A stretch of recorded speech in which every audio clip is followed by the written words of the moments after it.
ସତ୍ତ୍ୱେ ମଥା ଟେକି ରହିପାରିଛି। ପ୍ରଭୁ ଯୀଶୁଙ୍କର ପରିଚୟ ପାଇବା ପୂର୍ବେ ଶତାବ୍ଦୀ ବର୍ଷ ଆୟୁଷର ଏହି ଗ୍ରାମରେ ବସବାସ କରୁଥିବା ଆମର ପୂର୍ବପୁରୁଷମାନଙ୍କର ଜୀବନ ଜୀବିକା ଅତି କଦର୍ଯ୍ୟପୂର୍ଣ୍ଣ ଥିଲା। କାଠ ପଥର ଦେବାଦେବୀଙ୍କ ପୂଜା ଅର୍ଚ୍ଚନା କରି କୁକୁଡ଼ା ଘୁଷୁରି ମଇଁଷି ବଳି ଦେଇ ଦେବାଦେବୀଙ୍କୁ ସନ୍ତୁଷ୍ଟ କରୁଥିଲେ। ଏଭଳି ଅନ୍ଧବିଶ୍ୱାସର ବଶବର୍ତ୍ତୀ ହୋଇ ଅନେକ କାଳ ଚଳି ଆସିଥିଲେ। ପ୍ରଭୁଙ୍କ ଯୋଜନା କ୍ରମେ ଏପରି ବିନାଶ ପଥରେ ଗତି କରୁଥିବା ଆତ୍ମାଗଣକୁ ଜୀବନର ମାର୍ଗରେ କଢ଼ାଇ ନେବା ପାଇଁ ସୁସମାଚାରର ବାର୍ତ୍ତାବାହକ ସାଜି ସୁଦୂର କାନାଡାରୁ ଜେ.ଏ. ଗ୍ଲାଣ୍ଡେନଙ୍କ ନେତୃତ୍ୱରେ କେତେକ ପ୍ରଭୁଙ୍କ ପ୍ରେରିତ ଦାସଦାସୀ ଆସି ଏହି ଅଞ୍ଚଳରେ ପୂଜାରେ ଯୋଗ ନ ଦେବାରୁ ଗାଁ ମୁଖିଆଙ୍କ ସମେତ ଗ୍ରାମର ଅନ୍ୟମାନେ ଘୋର ପ୍ରତିବାଦ କରି ସେମାନଙ୍କୁ ନିଷ୍ଠୁର ଭାବରେ ତାଡ଼ନା ଓ ନିର୍ଯାତନା ଦେଇଥିଲେ। ଗ୍ରାମ୍ୟ ଇତିହାସ ଅନୁସାରେ ଏହି ଆମ ଗ୍ରାମରେ 1909 ସାଲ ଠାରୁ ପ୍ରଭୁଙ୍କ ଆଲୋକରେଖା ପ୍ରବେଶ କରିଥିଲା। ସେହି ସମୟଠାରୁ 100 ବର୍ଷରୁ ଅଧିକ ସମୟ ହେଲା ପିଢ଼ି ପରେ ପିଢ଼ି ଧୀରେ ଧୀରେ ଅନେକ ପ୍ରଭୁଙ୍କ ପରିବାର ଭୁକ୍ତ ହୋଇ ଆସୁଥିଲେ। ଇତିହାସ କହେ ଆମର ଏହି ଗ୍ରାମର ନାମ କୋମଳଶୃଙ୍ଗ ଥିଲା। ଏକ ବିଶେଷ ଘଟଣାକ୍ରମରେ ଆମ ଗ୍ରାମକୁ ଏହି ନାମରେ ନାମିତ କରାଯାଇଥିଲା, କିନ୍ତୁ ଆଦିବାସୀ ବହୁଳ ଅଞ୍ଚଳର ଆଦିବାସୀ ଭାଇ ଭଉଣୀମାନଙ୍କ ଉଚ୍ଚାରଣଗତ ତ୍ରୁଟି ଯୋଗୁଁ ତାହା କାଳକ୍ରମେ ଅପଭ୍ରଂଶ ହୋଇ କୁମୁଳାସିଂ ଗ୍ରାମ ନାମରେ ଆଜି ପର୍ଯ୍ୟନ୍ତ ପରିଚୟ ପାଇ ସରକାରୀ ଓ ବେସରକାରୀ ନଥିପତ୍ରରେ ପଞ୍ଜୀକୃତ ହୋଇ ଆସୁଅଛି। କାଳକ୍ରମେ ଦିନକୁ ଦିନ ଏହି ଗ୍ରାମରେ ଖ୍ରୀଷ୍ଟିଆନ ପରିବାର ସଂଖ୍ୟା ବୃଦ୍ଧି ପାଇବାରୁ ଆତ୍ମିକ ଜୀବନର ଅଭିବୃଦ୍ଧି ନିମନ୍ତେ ବିଶ୍ୱାସୀମାନେ ଏକ ଖ୍ରୀଷ୍ଟୀୟ ନେତାଙ୍କତାକୁ ହୃଦୟଙ୍ଗମ କରିବାକୁ ଲାଗିଲେ। ତେଣୁ ଏହି ଗ୍ରାମର ବିଶ୍ୱାସୀମାନଙ୍କ ପ୍ରତିପାଳନ ନିମନ୍ତେ ଆମ ସମ୍ମିଳନୀର ମାତୃମଣ୍ଡଳୀ ଆଶ୍ରୟଗଡ଼ ମଣ୍ଡଳୀ ଆମ ଏହି ଗ୍ରାମକୁ ଶାଖା ସମାଜର ଆଖ୍ୟା ଦେଇ ଆତ୍ମିକ ଭାବରେ ବାକ୍ୟରେ ପ୍ରାର୍ଥନାରେ ଚଳାଇ ଆଣୁଥିଲେ।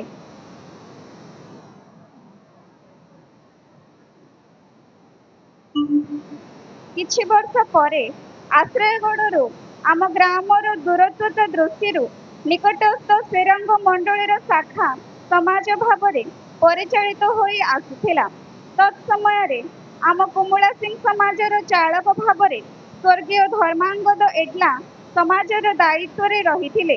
ସେ ଚାଳକ ଥିବା ଅବସ୍ଥାରେ ହିଁ ସମାଜର କେତେକ ଉଦ୍ୟୋଗୀ ଦାସଦାସୀଙ୍କ ଉତ୍ସାହଜନକ ପ୍ରସ୍ତାବ ମଞ୍ଜୁରୀ ପ୍ରାପ୍ତ ହୋଇ ମଣ୍ଡଳୀ ସ୍ଥାପନ କରିବା ପାଇଁ ଅନୁମୋଦିତ ହୋଇଥିଲା।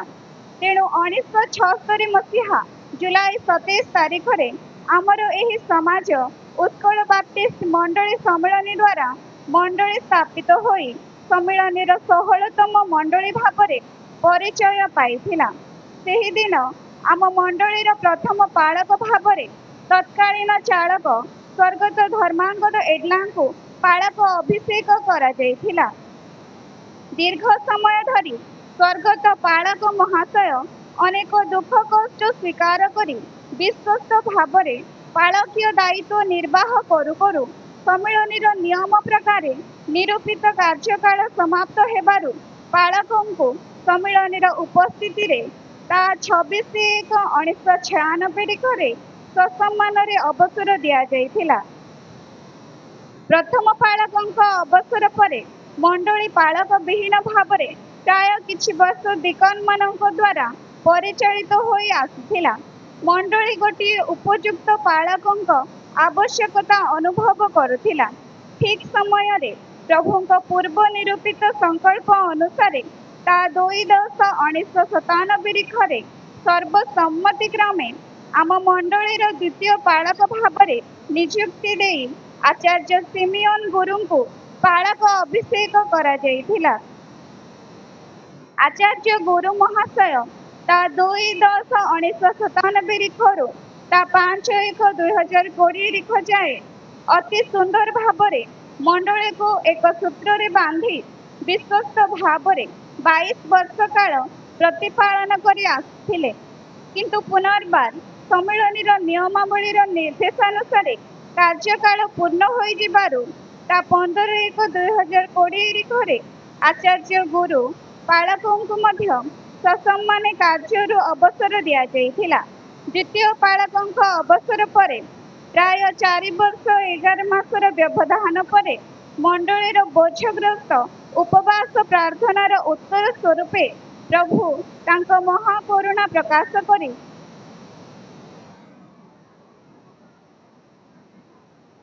ଆମ ମଣ୍ଡଳୀକୁ ଏକ ସୁଯୋଗ୍ୟ ସୁବକ୍ତା ନିଷ୍ଠଭାଷୀ ସମସ୍ତ ଉତ୍ତମ ଗୁଣ ଓ ଚରିତ୍ରବାନ ଶିକ୍ଷାରେ ନିପୁଣ ବାକ୍ୟବୀର ତଥା ଦକ୍ଷତା ସମ୍ପନ୍ନ ବ୍ୟକ୍ତିତ୍ୱକୁ ପାଳକ ଭାବରେ ଆଜି ବିହିତ କୁମାର ପରିଚ୍ଛାଙ୍କୁ ଯୋଗାଇ ଅଛନ୍ତି। ବିହିତ କୁମାର ପରିଚ୍ଛା ଏହି ଗ୍ରାମର ସ୍ୱାଧୀନ ପ୍ରଚାରକ ଆଚାର୍ଯ୍ୟ ଉପେନ୍ଦ୍ର ପରିଚ୍ଛା ଓ ଶ୍ରୀମତୀ ଜ୍ୟୋତି ପରିଚ୍ଛାଙ୍କ କୋଳରେ 1982 ମସିହା ଏପ୍ରିଲ 10 ତାରିଖରେ ଏହି ଗ୍ରାମରେ ଜନ୍ମଗ୍ରହଣ କରିଥିଲେ। ପିତାମାତା ଯେହେତୁ ପ୍ରଭୁଙ୍କ ସେବା କାର୍ଯ୍ୟରେ ଉତ୍ସର୍ଗୀକୃତ ହୋଇ ବିଭିନ୍ନ ସମୟରେ ପ୍ରଭୁଙ୍କ ନିର୍ଦ୍ଦେଶ ଅନୁସାରେ ବାରମ୍ବାର ସ୍ଥାନ ବା ଗ୍ରାମ ପରିବର୍ତ୍ତନ କରି ରହିବାକୁ ପଡୁଥିଲା, ତେଣୁ ତାଙ୍କର ବାଲ୍ୟାବସ୍ଥାରୁ ଯୌବନ ସମୟ ଅନ୍ୟାନ୍ୟ ଗ୍ରାମରେ ହିଁ ବିତିଥିଲା। ସେ ତାଙ୍କର ପାଠପଢ଼ା ସାରି 1997 ମସିହାରେ ପାରମାର୍ଥିକ ତାଲିମ ନେଇଥିଲେ। ତାପରେ ଅନେକ ବର୍ଷ ଧରି ବିଭିନ୍ନ ସେବା କ୍ଷେତ୍ରରେ ପରିବାର ସହ ପ୍ରଭୁଙ୍କ ସେବା କରି ଆସୁଥିଲେ। ସର୍ବଦା ପ୍ରଭୁଙ୍କ ସେବାରେ ସେ ଉତ୍ସର୍ଗୀକୃତ ଓ ଉଦ୍ଯୋଗୀ ସେବକ ଥିଲେ। ସମୟାନୁସାରେ ବୟସ ପ୍ରାପ୍ତ ହୋଇ 2000 ମସିହାରେ ଶ୍ରୀମତୀ ଜ୍ୟୋତ୍ସ୍ନା ରାଣୀଙ୍କ ସହ ଖ୍ରୀଷ୍ଟୀୟ ବିଧାନ ଅନୁସାରେ ବିବାହ ବନ୍ଧନରେ ଆବଦ୍ଧ ହୋଇଥିଲେ। ପ୍ରଭୁ ସେମାନଙ୍କ କୋଳରେ ଗୋଟିଏ ପୁତ୍ର ସନ୍ତାନ ଏବଂ ଗୋଟିଏ କନ୍ୟା ସନ୍ତତିରେ ଆଶୀର୍ବାଦ କରିଅଛନ୍ତି। କଥାରେ ଅଛି, ତୁଳସୀ 2 ପତ୍ରରୁ ବାସେ ଭଳି ପାଳକ ବିହିତ କୁମାର ପରିଚ୍ଛାଙ୍କ ବାଲ୍ୟ ସମୟରୁ ହିଁ ପ୍ରଭୁଙ୍କ ସେବା ନିମନ୍ତେ ଉଦ୍ଯୋଗ ପ୍ରକାଶ ପାଇଥିଲା। ତେଣୁ ତାଙ୍କର ଦାଦା ସ୍ୱର୍ଗତ ଲୁଟେନ୍ଦ୍ର ପରିଚ୍ଛା ଦିନେ କହିଥିଲେ, ବିହିତ ଦିନେ ଆମ କୁମଳା ସିଂ ମଣ୍ଡଳୀର ପାଳକ ହେବେ। ଏକଥା ତାଙ୍କ ମାତାଙ୍କ ମୁଖରୁ ଶୁଣାଯାଏ। ତେଣୁ ପ୍ରଭୁ ଜଗତର ପତନ ପୂର୍ବରୁ ହିଁ ତାଙ୍କୁ ମନୋନୀତ କରି ଉପଯୁକ୍ତ ସମୟରେ ଆଜି ଆଶ୍ଚର୍ଯ୍ୟ ଭାବରେ ଆପଣାର ମହତ୍ ସଂକଳ୍ପ ପ୍ରକାଶ କରି ଏହି କ୍ଷୁଦ୍ର ପଲର ତତ୍ତ୍ୱାବଧାନ କରିବାକୁ ଦାୟିତ୍ୱ ପ୍ରଦାନ କରିଛନ୍ତି। ପ୍ରଭୁଙ୍କ ଏହି ମହତ୍ କାର୍ଯ୍ୟ ପାଇଁ ଆମେ ପ୍ରଭୁଙ୍କ କତିରେ ଅତ୍ୟନ୍ତ କୃତଜ୍ଞ ଅଟୁ।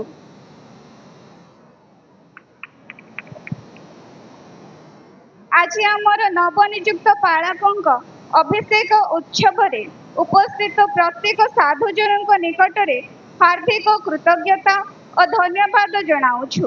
ଆମର ନିମନ୍ତ୍ରଣ ରକ୍ଷା କରି ଆପଣମାନେ ନିଜ ନିଜର ବହୁମୂଲ୍ୟ ସମୟ ବ୍ୟୟ କରି ଏହି କାର୍ଯ୍ୟକ୍ରମରେ ଯୋଗ ଦେଇ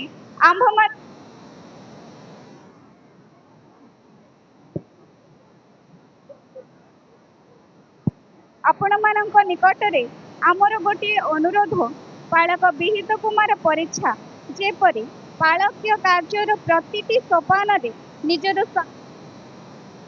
ଉତ୍ତମ ଓ ବିଶ୍ୱସ୍ତ ଦାସ ପରି ପ୍ରଭୁଙ୍କ ଛାମୁରେ ନିଜକୁ ପ୍ରମାଣିତ କରିପାରିବେ, ନିଜ ପଲ ପ୍ରତି ଯତ୍ନଶୀଳ ହୋଇ ପବିତ୍ର ଆତ୍ମାଙ୍କ ଅଭିଷେକ ଓ ଚାଳନାରେ ନିରୂପିତ ପଥର ଶେଷ ଯାଏ ପ୍ରାଣପଣ କରି ଦୌଡ଼ିବେ। ପୁଣି ମଣ୍ଡଳୀ ଯେପରି ପ୍ରଭୁ ଯୀଶୁଙ୍କ ଦ୍ୱିତୀୟ ଆଗମନ ପର୍ଯ୍ୟନ୍ତ ସମସ୍ତ ଆତ୍ମିକ ସଜ୍ଜାରେ ସଜ୍ଜିତ ହୋଇ ସତୀ କନ୍ୟାର ନ୍ୟାୟ ଅପେକ୍ଷିତ ଜୀବନ ଯାପନ କରିପାରିବ, ସେଥିପାଇଁ ଆପଣଙ୍କ ନିତ୍ୟ ପ୍ରାର୍ଥନାରେ ସ୍ମରଣ କରୁଥିବେ। ପ୍ରଭୁ ଯୀଶୁଖ୍ରୀଷ୍ଟଙ୍କ ପ୍ରଚୁର ଅନୁଗ୍ରହ ଆମ ସମସ୍ତଙ୍କ ପ୍ରତି ବର୍ଷୁ। ଧନ୍ୟବାଦ। କୁମଳା ସିଂ ବାପ୍ଟିଷ୍ଟ ମଣ୍ଡଳୀ।